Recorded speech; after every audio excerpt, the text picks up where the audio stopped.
അല്ലേ? അപ്പോൾ പ്രിയപ്പെട്ടവരെ, വയനാട് കളക്ട്രേറ്റിൽ രാവിലെ അവലോകന യോഗത്തിൽ മന്ത്രി കെ രാജൻ പങ്കെടുക്കും. ടൗൺഷിപ്പ് പദ്ധതികൾ നടപ്പിലാക്കുന്ന എൽസ്റ്റൺ നെടുമ്പാല എസ്റ്റേറ്റുകൾ മന്ത്രി സന്ദർശിച്ചേക്കും. അതേസമയം വീട് നിർമ്മാണത്തിന് 5 സെന്റ് എന്ന പ്രഖ്യാപനം അംഗീകരിക്കില്ല എന്നതാണ് ദുരന്തബാധിതരുടെ 2 ആക്ഷൻ സമിതികളുടെയും നിലപാട്. ടി വി പ്രസാദും ദീപക് മോഹനും ചേരുന്നുണ്ട്.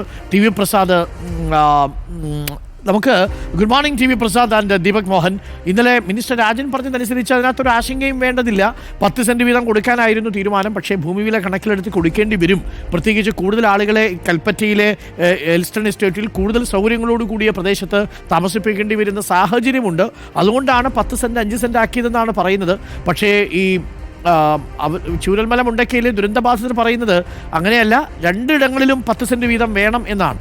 അക്കാര്യത്തിൽ പക്ഷേ ഇനിയൊരു തീരുമാനം മാറ്റമുണ്ടാവാനുള്ള സാധ്യതയില്ലല്ലോ ടി വി പ്രസാദ്. മാത്രമല്ല, ഈ കിഫ്കോണിനെയും ഊരാളുങ്ങളിലെയും ഏൽപ്പിച്ച് വളരെ വേഗം കാര്യങ്ങൾ നടപ്പിലാക്കാനാണ് സംസ്ഥാന സർക്കാരിൻ്റെ തീരുമാനം, അല്ലേ T V Prasad? Good morning Arun. Good morning. അതെ, അരുൺ പറഞ്ഞത് തന്നെയാണ്. ഇനിയിപ്പോൾ മറ്റേത് 10 സെന്റ് ആവാനുള്ള ഒരു സാധ്യത കുറവാണ്. അവർ പറയുന്നത് 2 സ്ഥലത്തെയും വിലയുടെ ഒരു പ്രശ്നമാണ്. പക്ഷേ ഇന്നലെ ഈ തീരുമാനം വന്ന ഉടൻ തന്നെ അരുൺ, അവിടുത്തെ വാട്സപ്പ് ഗ്രൂപ്പുകളിലെല്ലാം സജീവമായ ചർച്ച നടന്നു കഴിഞ്ഞു. അതായത് നമ്മളെ 2 വിഭാഗങ്ങളായി തിരിക്കുകയാണോ സർക്കാർ എന്ന നിലയിലുള്ളൊരു ചർച്ച വന്നു. നമ്മളത് ഇന്നലെ റവന്യൂ മന്ത്രിയോട് സംസാരിക്കുന്ന സമയത്ത് ചോദിക്കുകയും ചെയ്തു. അപ്പോൾ പറഞ്ഞത് ഈ പറയുന്ന വിലയുടെ വ്യത്യാസം തന്നെയാണ് പ്രധാനമായും പറയുന്നത്. അതിൽ ചർച്ച ചെയ്യാം എന്നും പറയുന്നുള്ളൂ. പക്ഷേ ഇനി തീരുമാനം മാറുമെന്ന് തോന്നുന്നില്ല അരുൺ. കാരണം സർക്കാർ അതിലേക്ക് പ്രവേശിച്ചു കഴിഞ്ഞു എന്നുള്ളതാണ്. വളരെ വേഗത്തിലാണ്. ഇന്ന് തന്നെ വീട് കെട്ടുന്നിടത്തെ ഭൂമിയുടെ സ്വഭാവവും മറ്റു കാര്യങ്ങളും പഠിക്കുന്നതിന് റവന്യൂ ഉദ്യോഗസ്ഥരും അതോടൊപ്പം തന്നെ കിഫ്കോണിൻ്റെ പ്രതിനിധികളും ഇന്നിപ്പോൾ വയനാട്ടിലെത്തുകയാണ് എന്നാണ് റവന്യൂ മന്ത്രി രാജൻ പറഞ്ഞത്. മാത്രമല്ല, 2ാമത്തെ പട്ടികയുടെ ഉത്തരവ് ഉടൻ ഇറങ്ങുകയാണ്. അങ്ങനെയെങ്കിൽ വളരെ പെട്ടെന്ന് നിർമ്മാണത്തിലേക്ക് കടക്കാനുള്ള നടപടികളിലേക്കാണ് സർക്കാർ പോകുന്നത്.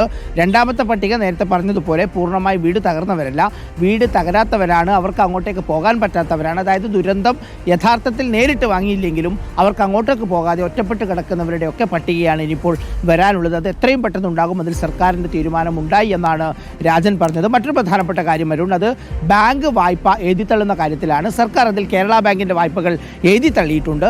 സ്വാഭാവികമായി പാർലമെൻറ്റ് പാസാക്കിയ നിയമമനുസരിച്ച് അതിതീവ്ര ദുരന്തമായതുകൊണ്ട് തന്നെ കേന്ദ്ര സർക്കാരിന് ഇത് ഒരൊറ്റ ഉത്തരവിലൂടെ നടപടിയാക്കാവുന്നതേ ഉള്ളൂ. പക്ഷേ അത് ചെയ്യുന്നില്ല. പക്ഷേ എന്നാലും സംസ്ഥാന സർക്കാർ ഇവരെ കൈവിടില്ല. ഒരു പ്ലാൻ ബി ഉണ്ട്.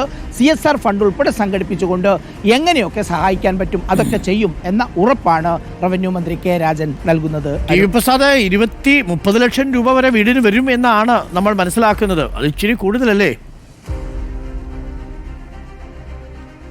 അത് ഇച്ചിരിയല്ല അരുൺ, അത് വലിയ കൂടുതൽ തന്നെയാണ്. കാരണം നമുക്കറിയാവുന്നതുപോലെ ശരാശരി നമ്മുടെ നാട്ടിൽ ഒരു വീട് നിർമ്മിക്കുമ്പോൾ അതിൻ്റെ വില ഒരു സ്ക്വയർ ഫീറ്റിന് 2000 രൂപയാണ്. 2000 രൂപയ്ക്ക് തന്നെ ഏറ്റവും മെച്ചപ്പെട്ട വീട് നിർമ്മിക്കാൻ വേണ്ടി കഴിയും. പക്ഷേ ഒന്നിച്ച് വീട് നിർമ്മിക്കുമ്പോൾ അതിലേതാണ്ട് 30% പണം കുറയും എന്നുള്ളതാണ് സാധാരണ ഈ വീട് വെച്ച് കൊടുക്കുന്നവർക്കുള്ള ലാഭം എന്നുള്ളത്. അതാണ്. അതായത് ഒരു വീടിന് പകരം 10 വീടാണെങ്കിൽ അതിൻ്റെ ട്രാൻസ്പോർട്ടേഷനും തൊഴിലാളികളെയും എല്ലാവരെയും ഏകോപിപ്പിച്ചുകൊണ്ട് നടത്താൻ പറ്റും എന്നുള്ളത് കൊണ്ട് തന്നെ ചിലവ് ഒരുപാട് കഴിയും. അപ്പോൾ ഏറ്റവും പറഞ്ഞതുപോലെ ഒരു 15 ലക്ഷത്തിന് അല്ലെങ്കിൽ 20 ലക്ഷത്തിന് തന്നെ മനോഹരമായ വീട് നിർമ്മിക്കാൻ കഴിയും എന്നുള്ളത് തന്നെയാണ് നമ്മൾ ഇന്നലെ എഞ്ചിനീയർമാരോടും മറ്റൊക്കെ ചോദിച്ചപ്പോൾ മനസ്സിലാക്കാൻ കഴിയുന്നത്. എന്തായാലും അത് സംസാരിച്ച് പരിഹാരം ഉണ്ടാക്കും എന്ന് തന്നെയാണ്. എന്തായാലും 30 ലക്ഷത്തിൻ്റെ വീട് കൊടുത്താൽ 4 ലക്ഷത്തിൻ്റെ ലൈഫ് പദ്ധതി പ്രകാരം വീട് കിട്ടുന്നവർ ബഹളമുണ്ടാക്കും എന്ന കാര്യം ഉറപ്പാണ്. 30 ലക്ഷത്തിൻ്റെ വീട് നടക്കാൻ പോകുന്നില്ല എന്ന കാര്യം ഏതാണ്ട് ഉറപ്പായി.